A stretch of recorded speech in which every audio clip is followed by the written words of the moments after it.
दुर्गा सप्तशती 13वां अध्याय। ध्यान।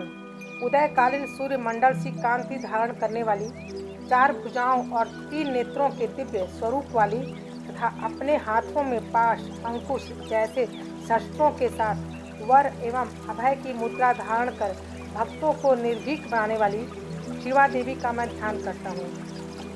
महर्षि मेधा बोले, हे राजन, इस प्रकार देवी के उत्तम महात्म्य का वृत्तांत मैंने तुम्हें सुनाया।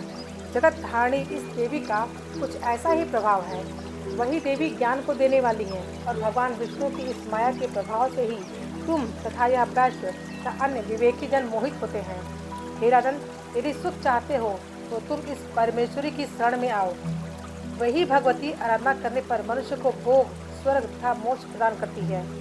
मार्कंडेय जी ने कहा, महर्षि मेधा की यह बात सुनकर राजा सुरथ ने उत्तम व्रतधारी महाभाग मेधा ऋषि को प्रणाम किया और ममता एवं राज्यादि के छिन जाने के कारण दुखी होने पर तत्काल ही वह राजा तप करने के लिए नदी की ओर चला गया। वह वैश्य भी नदी के समीप जाकर भगवती के दर्शनार्थ देवी के सूक्त पाठ करने लगा। फिर दोनों नदी के समीप की मिट्टी से देवी की मूर्ति बनाकर प्रतिदिन पुष्प, धूप और हवन तर्पण आदि से देवी की पूजा करने लगे। वे कुछ काल तक तो नियमित आहार और फिर निराहार तथा तन्मय और सम्मोहित होकर पूजा करते रहे।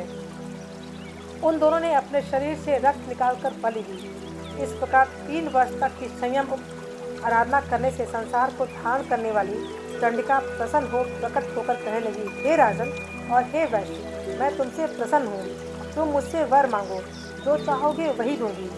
मार्कंडेय ऋषि बोले, तदंतर राजा बोला कि मुझे अगले जन्म में अखंड राज्य मिले और इस जन्म में भी मैं अपने बल से शत्रुओं के बल को नष्ट करके अपना राज्य प्राप्त कर लूं।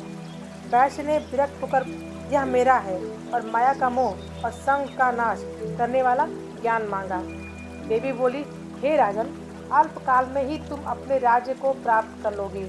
अपने शत्रुओं का नाश करके तुम अखंड राज्य सुख भोगोगे और मृत्यु के बाद भगवान सूर्य से जन्म प्राप्त कर विश्व में सावर्णिक मनु के नाम से प्रसिद्ध होगे। हे वैश्य, तुमने मुझसे जो वरदान मांगा है मैं तुम्हारे लिए वही देती हूँ। तुम्हें मोक्ष देने वाला ज्ञान प्राप्त होगा। मार्कंडेय ऋषि बोले, इस तरह राजा और वैश्य को इच्छा अनुसार वरदान देकर तथा भक्त की प्रार्थना करने पर देवी तत्काल ही अंतर्ध्यान हो गई। और इस प्रकार क्षत्रियों में श्रेष्ठ वह राजा सुरथ देवी से इच्छित वर प्राप्त कर सूर्यदेव से जन्म ले सावर्णिक नामक मनु हुए और वैश्य को भी मनवांछित फल की प्राप्ति हुई। इस तरह से यहाँ पे सुरथ और वैश्य को वरदान नामक 13वां अध्याय संपूर्ण हुआ।